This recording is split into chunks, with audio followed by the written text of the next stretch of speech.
This is Banky decoding Japan for you. You love Japan. You've been hearing about Japan on the TV. You've seen it on top news, and you see that most celebrities they travel to Japan. So I'm gonna decode Japan for you today. I've been here for over 2 decades, and pretty much I've lived here more than my country. So I think I know one or two things I would like to share with you. Coming to Japan is great. You experience so many things. So I just want to touch the faces as a tourist, as you know, coming to Japan. What are the faces that you experience when you come here? The first one is explorer face. What I call explorer face. You come here and everything you've seen on the TV come to life. You see everything, the anime, the cosplay, the food, the beauty, the temples, the shrines, all the things that you've seen on the TV, you come face to face with them. You have to touch, experience, have fun, go here, go there, eat this, touch this, experience this. Once you're in that explorer phase, you come to Japan with money. You come with your dollars, you come with your pounds. You have limited time in that phase because you're not working, you're not getting income, so you spend that money every time. So every meal, every dining, every club, every attraction, you want to go to Tokyo Disneyland, you want to go to Skytree and all those beautiful places. Every day you spend, your money is reducing. So at that explorer phase, it depends on how much you bring and depend on the length of your stay. So, but if you want to go further, the next phase is what I call the reality phase. If you come to Japan, you want to leave here, and your mindset is I'm coming to leave.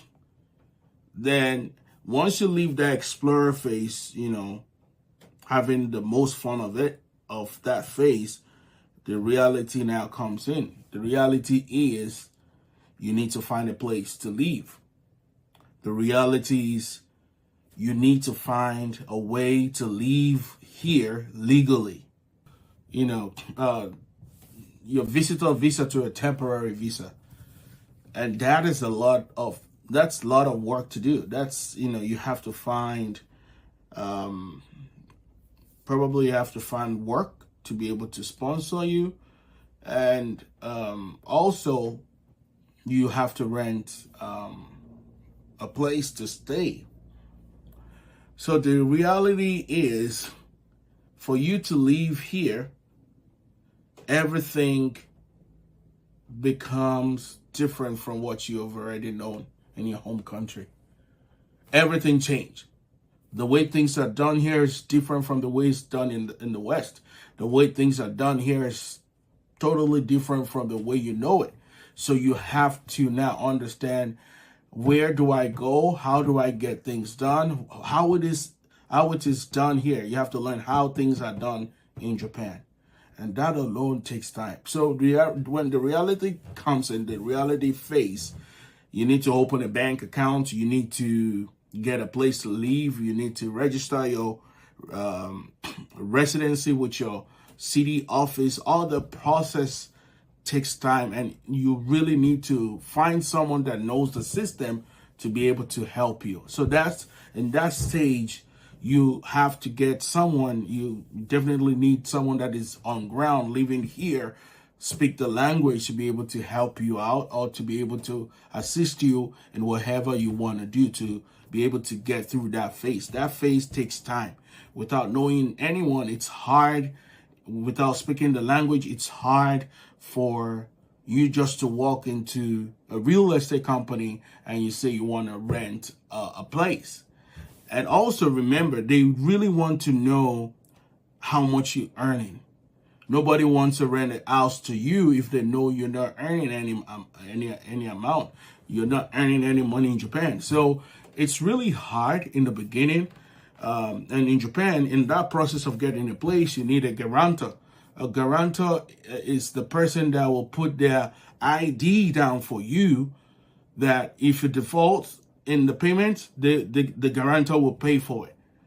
So, and it's one of those things that nobody wants to commit to help to do that, because that means if you get into debt, if you're not paying that bill, it is on me, and nobody wants to take that responsibility. So it's hard to get somebody, I don't know you, why will I put my ID down for you? And if you do something, that means I'm responsible to take care of the bills. So it's really hard. In the reality phase, yeah, you really understand it's different from, oh, I'm going to Kyoto, let's go, cherry blossom and all those stuff. The reality will let you know that, man, this is the real deal.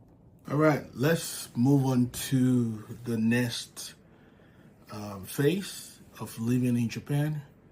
The next phase is what I call frustration phase. As a foreigner living in Japan, when you come here, everything becomes different. Everything that you know. So the first thing that is frustrating is the language. The language barrier is real. When you come to Japan, you don't have enough Japanese. You don't speak Japanese, so it's really hard to start speaking with people right away. Limited English support. Right from the airport, when I came to Japan, right from the airport, I knew I need to learn Japanese, because I was just asking, where do I get the bus in English? And everybody was just like, oh, no, I don't speak Japanese. I don't speak English. So right from there, I know I need to learn Japanese. Everywhere, all the signs, most of the signs are in kanji. Kanji is Japanese character, the Chinese from Chinese character. So everything is, most of the things are written in kanjis.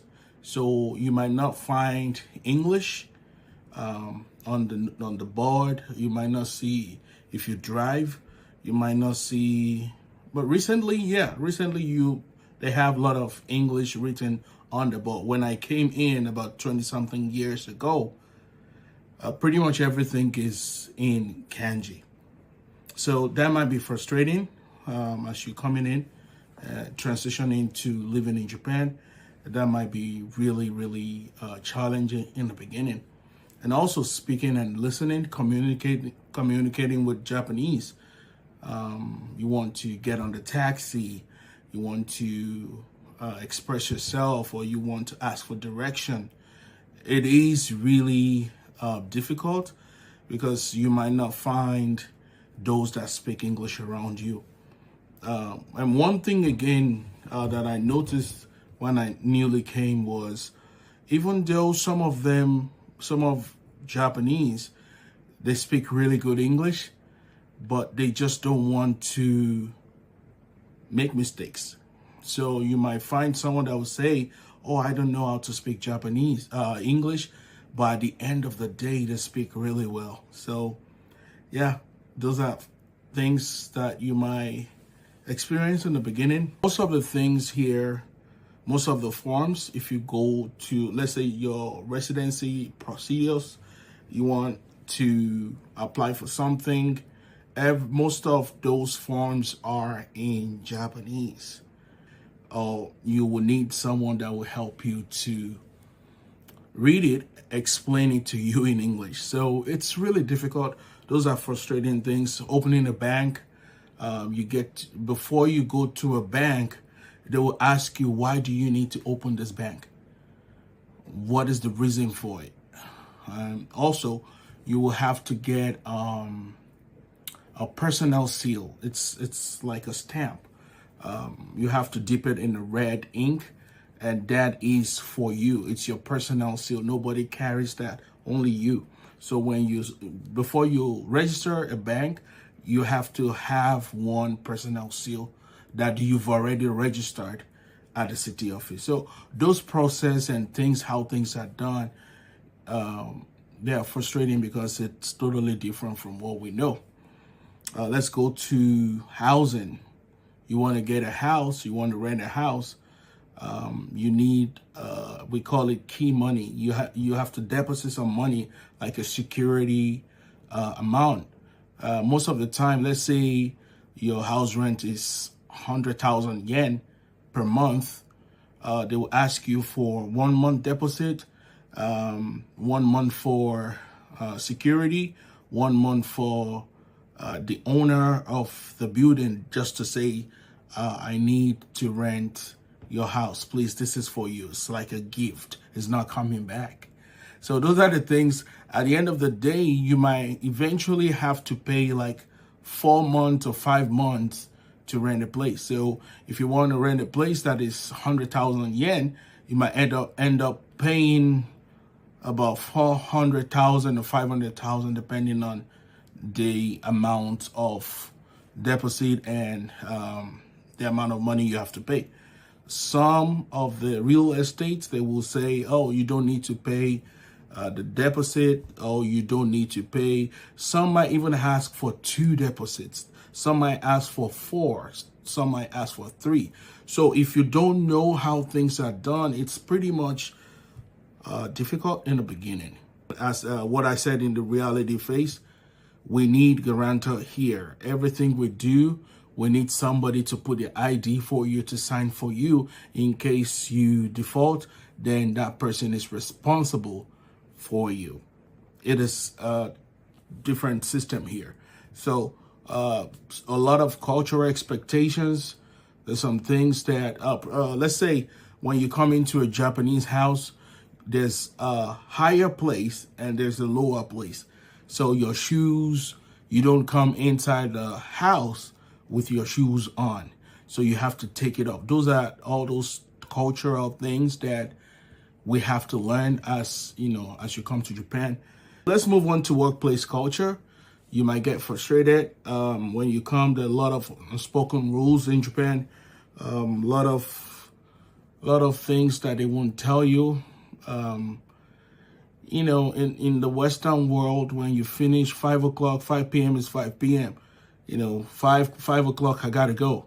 But here, 5 o'clock, people are still at work. Even though the contract says 9 to 5, you still have to be there. It's not spoken, but those are the things that you'll be thinking, I'm done, I gotta go. And people will be looking at you as weird. So those are the things. Indirect communication style. Japanese, they won't come directly to you to tell you in your face that this is bad, but it will come a different way to tell you. So they don't want that confrontation. It's not a direct culture. Japan is indirect, so they won't come to you directly that maybe your cologne is too strong. They won't tell you, but everybody might just move away from you because your cologne is too strong, things like that. So they won't tell you to your face.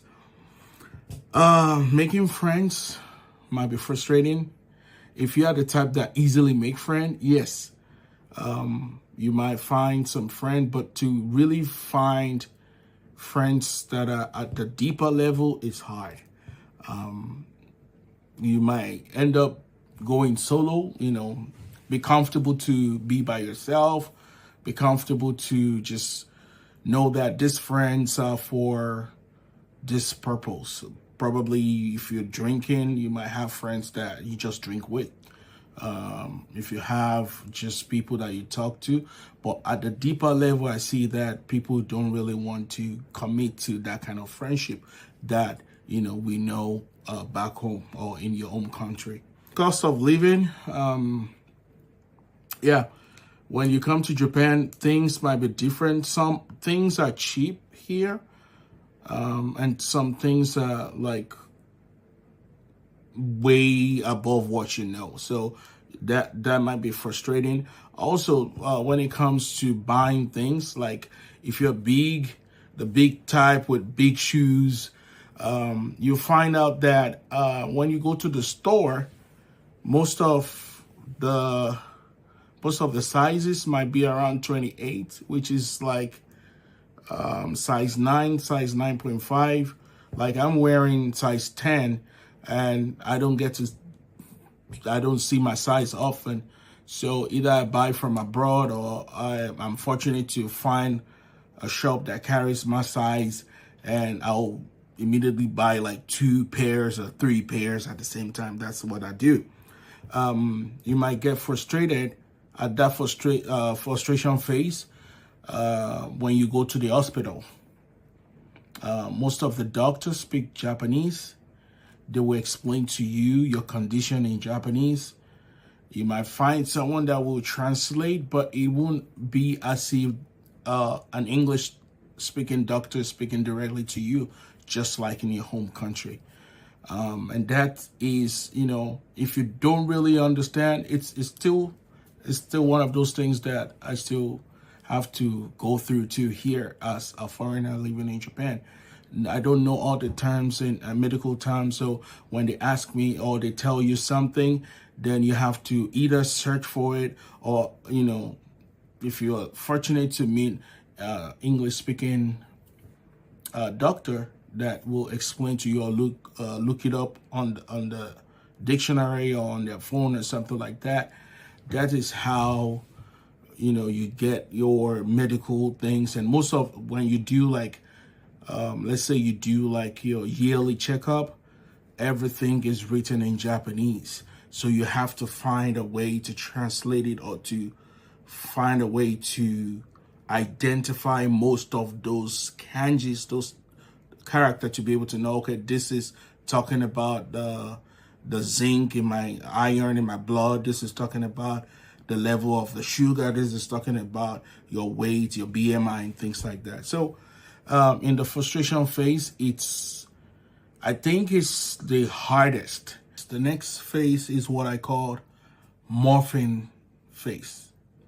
That phase is just like a butterfly in the process of becoming butterfly.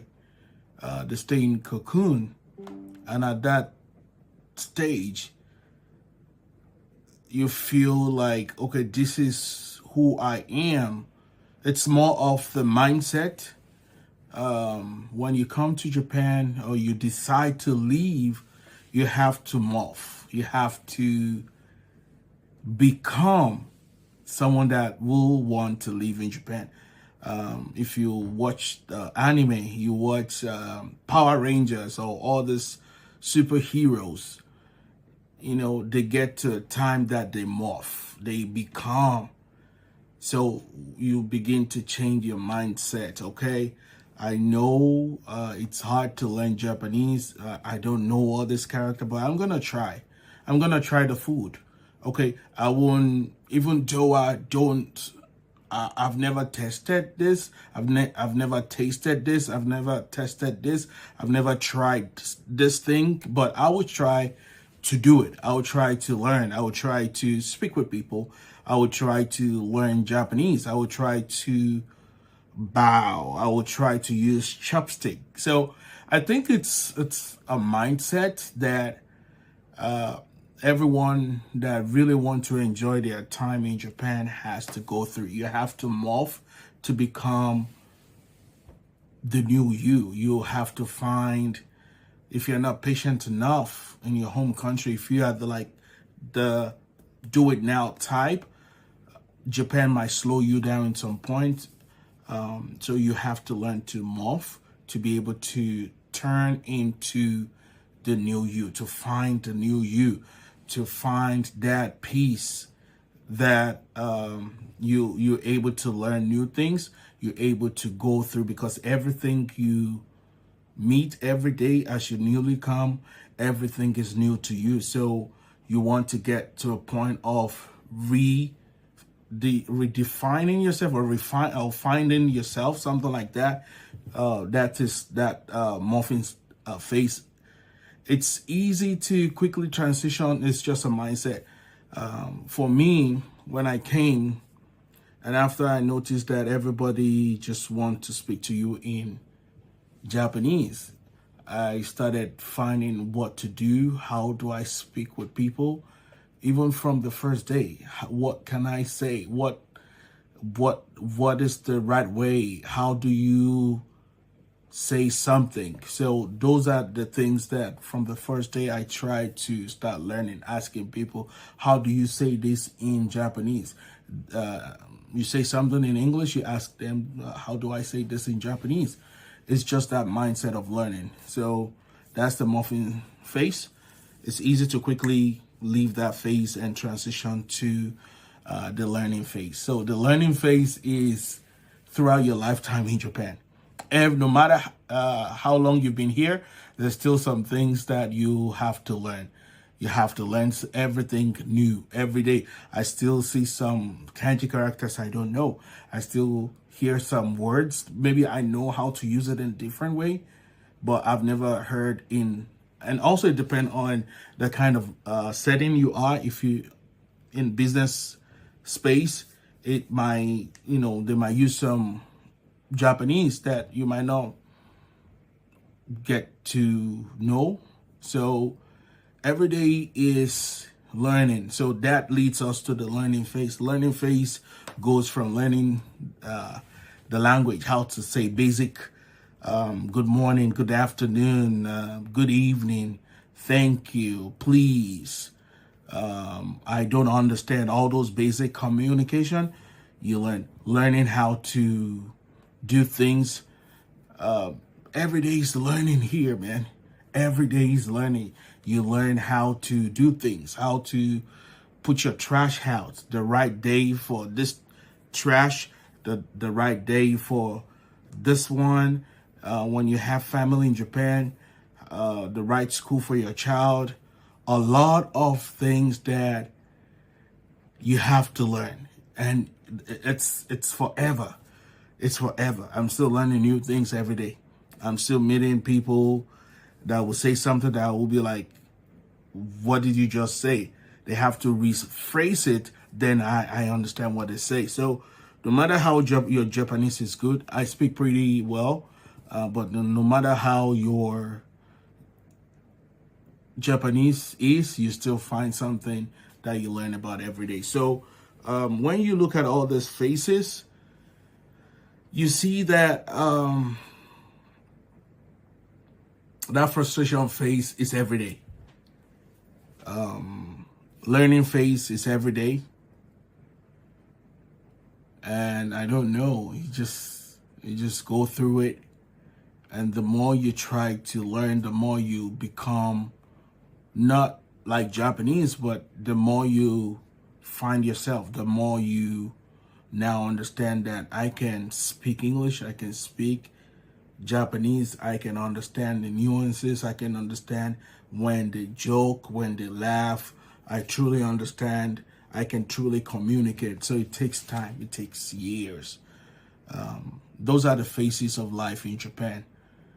This is Banky, decoding Japan for you.